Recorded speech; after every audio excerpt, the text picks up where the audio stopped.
So, hello everyone.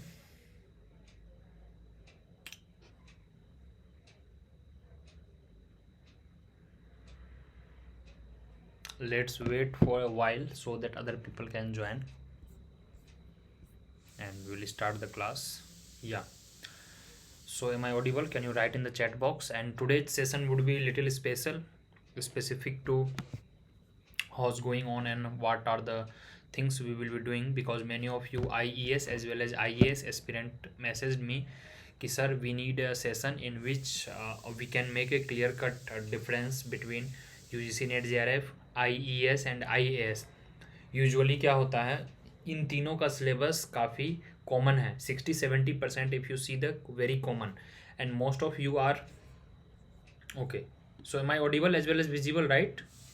Just write in the chat box so that it would be more clear and I will be sharing the screen. तो आज हम mainly तीन चीज़ों पे बात करेंगे. एक तो IES और IAS को हम किस तरह से कवर करेंगे because many of lectures what I am teaching in the UGC NET JRF sometimes conceptual theoretical as well as factual things are there. Okay, yes, Princey. Okay, but you need not to know all these things in the UPSC optional. However, it is very difficult to write UPSC optional answer without knowing the fact. So, yeah, we are all set. So I will be discussing here. Please open pen and paper and trust me, the kind of guidance, the kind of things I will be sharing here, it will be very rare to find because whatever I will be sharing, it will be from the my experience.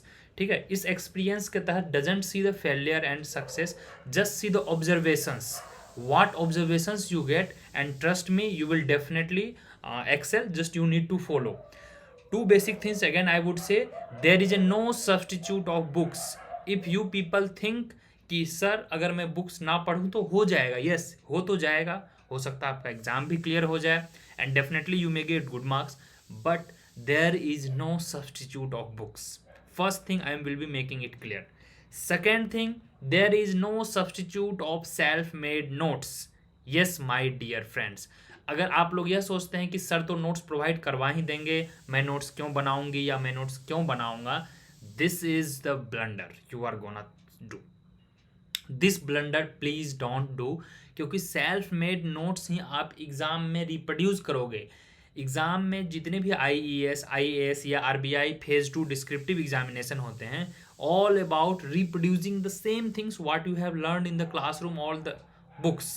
ठीक है, यह दो चीज़ें आप clear कर लें. Third things कि sir you are also teaching the stuffs related to sir the books are too many and too bulky. Yes, Princey, I know too many and too bulky.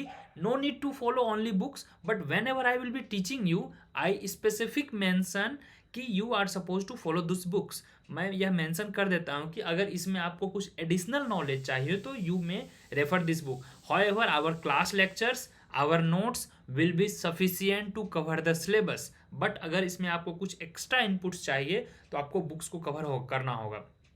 ब्रॉडरली जो है, जो 5-6 एंगल हैं, चाहे IES हो चाहे IAS हो. IES और IAS में मेजरली दो डिफरेंस है. एक तो IES में इकोनोमेट्रिक्स का सेक्शन ज़्यादा है और दूसरा स्टैटिस्टिक्स और मैथमेटिक्स के भी पूछते हैं, जिसको MME बोलते हैं, मैथमेटिकल इकोनॉमिक्स, जो कि IAS में नहीं है. और यह नियरली 20% रहता है ऑफ एंटायर सिलेबस. तो ऑल टुगेदर 80% चीज़ें कॉमन है. So those 80% things will be taught in the common way, and out of these 80, nearly 80 to 90% are common to UGC NET JRF as well.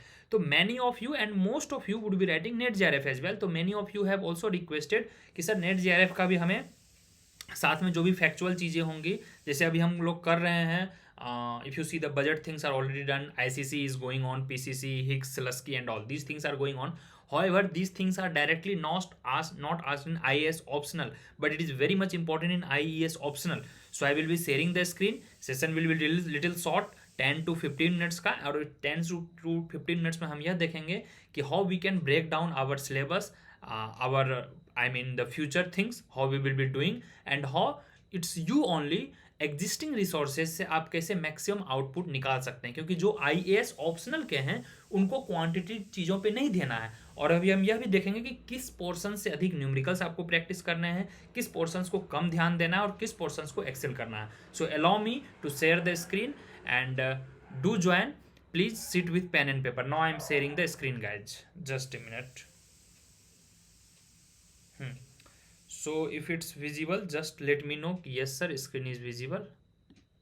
Just write in the chat box, is screen visible or not. So I hope screen is quite visible, guys. Yeah, so somebody comment, I will be taking all queries, yeah, all questions first I will be writing and one by one I will be answering. So one of you are writing ki sir book is bulky. Yes, book is bulky. So do we need to read all the books? One is, second is saying ki sir do we need to know facts for IAS optional? I am writing here all the common comments what I will be getting here. Third one also query I also got कि sir what is the syllabus. देखिए exclusively syllabus जो mentioned है वह IES के हैं. IES के जो भी सिलेबस लिखे हुए हैं 90% of the things which is written there they are very specific and mostly question comes from there. ठीक है, तो IES के लिए आप लोग बेफिक्र रहें. IES के सिलेबस में अगर कंज्यूमर थ्योरी लिख दिया गया है, ठीक है, कंज्यूमर थ्योरी लिख दिया गया है, तो you are suppose to know everything about budget line, everything about indifference curve, all numericals related to indifference curve. क्योंकि जो IES के पेपर 1 होते हैं इकोनॉमिक्स के, जनरल पेपर 1 इकोनॉमिक्स के, उसमें क्वेश्चंस पूछे जाते हैं. What do you mean by Cobb Douglas utility function, what do you mean by जैसे ब्लीस पॉइंट, ठीक है, जिसको कि सेटिएशन पॉइंट बोलते हैं. सेटिएशन पॉइंट हमने इंडिफरेंस कर्व में पढ़ा था, या आप लोगों ने लेक्चर्स नहीं देखा है तो देखेंगे किस तरह से यहाँ पे इंडिफरेंस कर्व आता है और यहाँ कहाँ पर आपका ब्लीस वाला बनता है वो सेटिएशन पॉइंट. ठीक है, तो everything is included, but the things are that it is not common to IAS optional. तो IAS ऑप्शनल वालों को मैं यह बोलूंगा, IAS ऑप्शनल वाले जो हैं, we are assuming either you are pursuing PG or you have done your BA. So as a backup you must look for UGC NET examination. Mostly you have enrolled in PG, I know that. So as a backup you must enroll in UGC NET, as well as once you clear masters you are supposed to also appear in IAS examination. क्योंकि the problem is that IAS examination में आपका direct knowledge होगा, ठीक है, direct knowledge, whatever knowledge you will be learning here you can direct write on the paper. But the problem is that IAS examination वालों का अगर आपका मान के चलिए प्रीलिम्स नहीं हो पाया, ठीक है, खुदा ना करे ऐसा, but think of you couldn't clear prelims, so you may not even get chance to use the existing knowledge, existing notes और existing content whatever you had, because you may not be able to appear in the mains examination. तो आपने जो वह knowledge पढ़ा, आपने जो class लिया, आपने जो मेहनत करी, उसका तो यूज ही नहीं हुआ भाई. Try to understand. So this I am making it very clear. तो इसलिए IAS प्रीलिम्स उसके बाद है मेंस, बट IES के लिए डायरेक्ट मेंस लिखने का मौका है. तो जो भी मैं क्लासेस में करवाऊंगा वह आपको काफी केयरफुल्ली पढ़ना होता है, ठीक है, काफी केयरफुल्ली पढ़ना होता है. क्लियर. चलिए अब हम थोड़ा सा चीजों को लेते हैं कि IES, सर IES, एक सेकेंड, IES एंड IAS के सिलेबस में कितना का डिफरेंस है या कितना का गैप है. ब्रॉडरली देखोगे IES के सिलेबस में जो भी मेंशन्ड है, each and everything, yes, each and everything you need to know for the IAS optional syllabus as well. क्यों मैंने बोला, क्योंकि एज ए बैकअप आपको UGC net as well as IES भी फ्यूचर में देना है, और दोनों चीज़ों में 80% चीज़ें कॉमन है, 20% चीज़ें क्या कॉमन नहीं है. तो it's all up to you, IAS वालों अप टू यू. जैसे हमारा 80% कॉमन चीज़ें जो है वह कॉमन चीज़ें चलेगी. अभी हमारा माइक्रो चल रहा है, फिर हमारा मैक्रो होगा, ठीक है, फिर ग्रोथ एंड डेवलपमेंट होगा, फिर इंटरनेशनल ट्रेड होगा, ठीक है, इंटरनेशनल ट्रेड होगा, फिर इंडियन इकोनॉमी होगी. अब देखिए इंडियन इकोनॉमी में क्या थोड़ा सा है, इकोनॉमी, ठीक है, इंडियन इकोनॉमी में क्या है. One thing is that Indian economy में IES के लिए ईजी है, because in Indian economy you are asked 1950s to 2024-25. In IES. But IAS का जो इंडियन इकोनॉमी है यहाँ पर आपको अराउंड 1800 से लेकर 2024-25 तक पढ़ना है। क्लियर? तो इंडियन इकोनॉमी इसलिए थोड़ा टफ है। इंडियन इकोनॉमी जो आईएएस वालों के लिए है वह थोड़ा लेंदी है, and it is not lengthier for the IES. But let me be very frank, things are very clear, right? Hardly I will take 5 more minutes। But जो इकोनोमेट्रिक्स है, econometrics, basic stats and maths, maths में LPP है, matrix है, ठीक है, ये सब basic चीज़ें हैं। तो यह हम पढ़ेंगे लास्ट में, क्योंकि these things are not there in the IAS syllabus. बाकी चीज़ें हम कॉमन पढ़ने वाले हैं। माइक्रो इकोनॉमिक्स का जो सबसे डिटेल्ड सिलेबस है, माइक्रो इकोनॉमिक्स का सबसे डिटेल्ड सिलेबस है यूजीसी नेट का, ठीक है, सबसे डिटेल्ड। यूजीसी नेट का सिलेबस ज़्यादा लेंदियर है as compared to IES when it comes to the objectivity, क्योंकि बहुत सारे फैक्चुअल चीज़ें भी आपको पढ़ना है। तो from my side in micro economics I will be dealing all UGC net related stuffs, फिर आईईएस और फिर है आईएएस। तो आईएएस वाले थोड़ा सा क्या करेंगे, पीवाईक्यू देखेंगे और सिलेबस देखेंगे अपना, पीवाईक्यू और आपके सिलेबस में क्या क्या आया है, and accordingly you have to decipher. क्योंकि समटाइम्स अब मान के चलिए उनमें भी हिक्स एंड स्लस्की पूछते हैं, बट काफ़ी कम पूछते हैं। Who knows next time if they give you the question based on this. However, directly they ask Marshallian, Walrasian, but it's the traditional approach. But if you are already taught here, so why to shy away? Better to learn everything. So master of micro syllabus is UGC NET.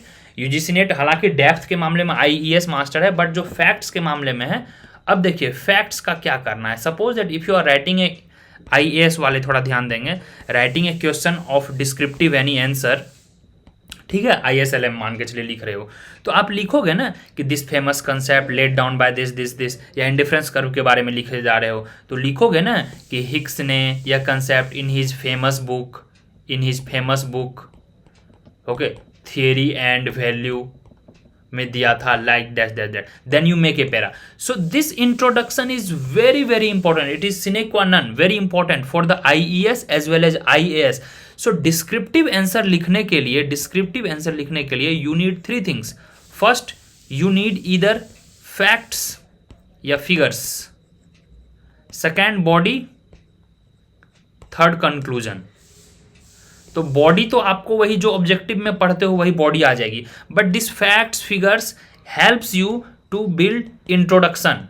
जब आप introduction लिखोगे किसी questions का, किसी given problem का, तो introduction 2 से 3 line लिखना होता है, 2 to 3 लाइन्स। वह इंट्रोडक्शन में आपको फैक्ट्स या फिगर मेंशन होता है। 3 पार्ट होते हैं। जब आपका यह पेज होगा, मान के चलो 2 पेज का आंसर लिखना है, यहाँ 1 यहाँ 2।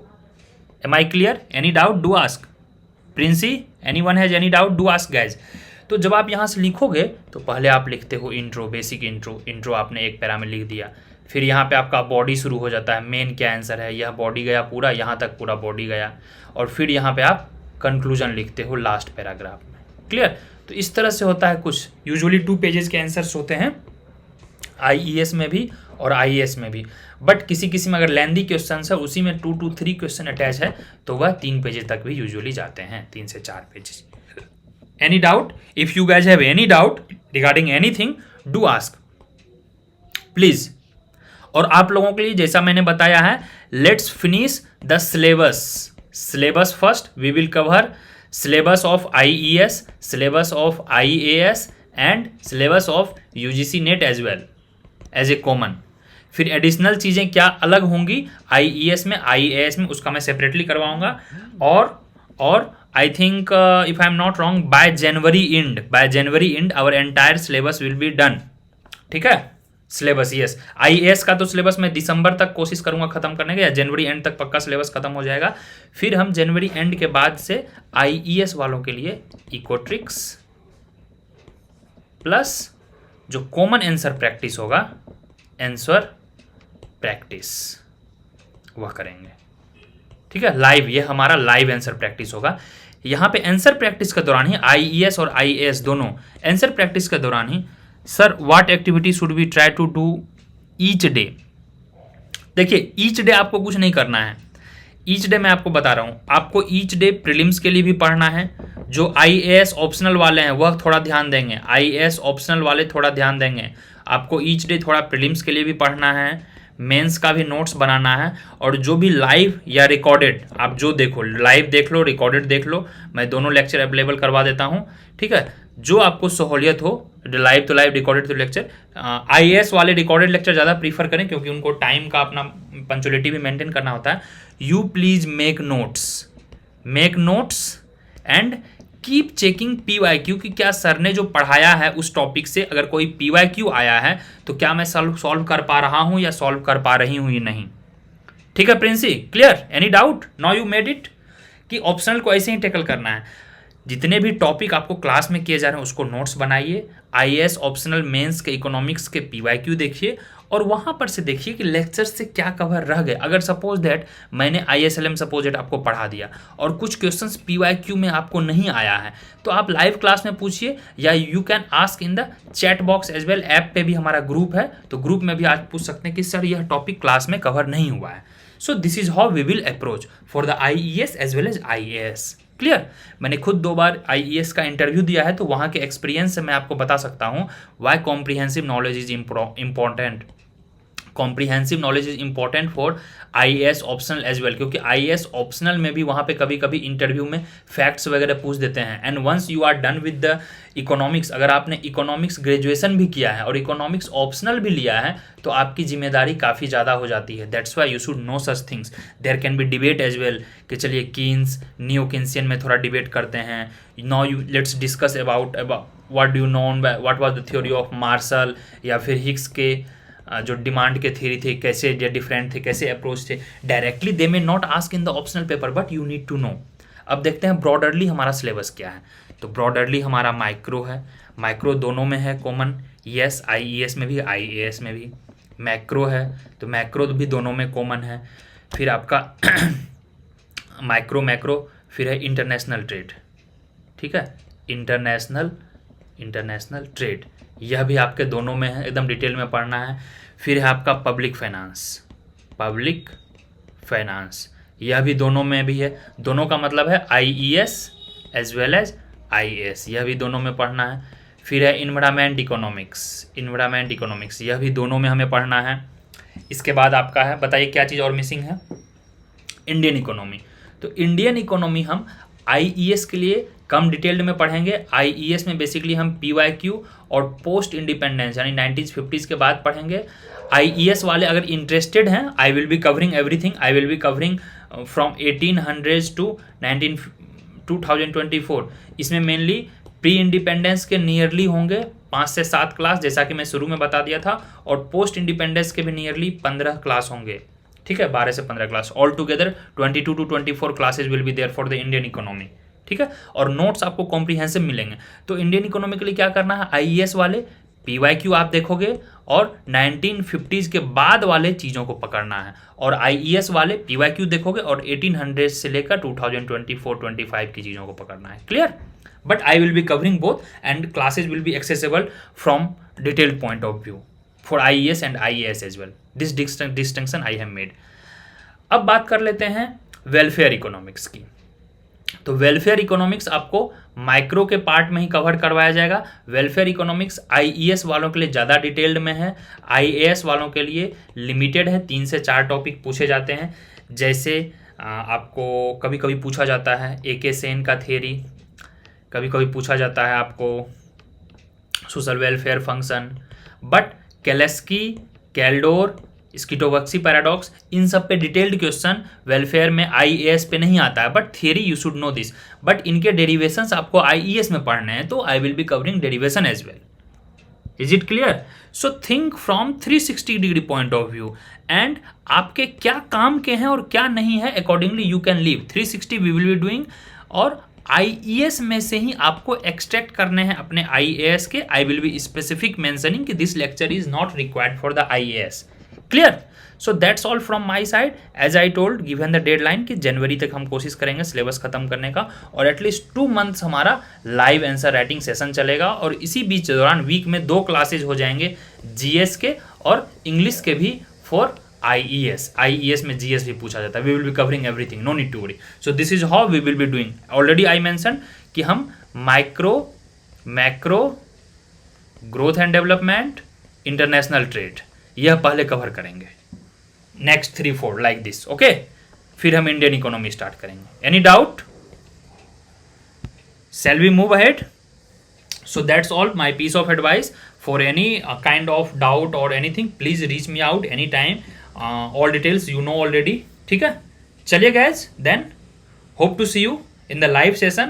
लाइव सेशन आपका एज यूजुअल जो टाइम है उसी टाइम पे चलते रहेगा. और जो भी लेक्चर्स आपको पढ़ाए जा रहे हैं माइन्यूट, अगर आपको मान के चलिए इंडिफरेंस कर्व वाले न्यूमेरिकल्स करवाए जा रहे हैं, ठीक है, इंडिफरेंस कर्व वाले न्यूमेरिकल्स करवाए जा रहे हैं, कंज्यूमर इक्विलिब्रियम वाले न्यूमेरिकल्स करवाए जा रहे हैं, it may not be directly helpful for the IAS. IAS में इसके थियरी ज़्यादा है, न्यूमेरिकल्स कम है. IAS में न्यूमेरिकल ISLM से पूछा जाता है मैक्रो में, और मार्केट का पूछा जाता है माइक्रो में mainly. So you are supposed to focus this area more, but you should know other parts as well. Clear? So that's all for the day. चलिए guys, हाँ, if you guys have any doubt, do ask. Otherwise, we'll wrap up the session and hope to meet you in the live class tomorrow at the same time, given time. ठीक है? Okay then. Good luck. Bye bye. Take care. Thank you Arya. Thank you. So little be focused and books को secondary अभी रखें. Priority आपको क्या रखना है? Priority आपको रखना है लेक्चर्स आपको जो भी देखना हो, लाइव लेक्चर देखना हो या रिकॉर्डेड लेक्चर देखना हो. कुछ मैं एडिशनल रिकॉर्डेड, कभी कभी रिकॉर्डेड लेक्चर भी अपलोड कर देता हूं जो कि प्रीवियस बैच को मैंने नेट वगैरह या IES वगैरह में पढ़ाया है, अगर वह मुझे कॉन्क्रीट या कुछ एक्स्ट्रा उसमें लगता है with the live lectures. So recorded lecture देखेंगे. It has to be supplemented with PYQ. If you think anything extra is needed then refer book यहाँ पर, उसके बाद बुक पढ़ें. चलिए, थैंक यू सो मच. चलिए गाइस, ऑल द बेस्ट. ठीक है, बाय बाय.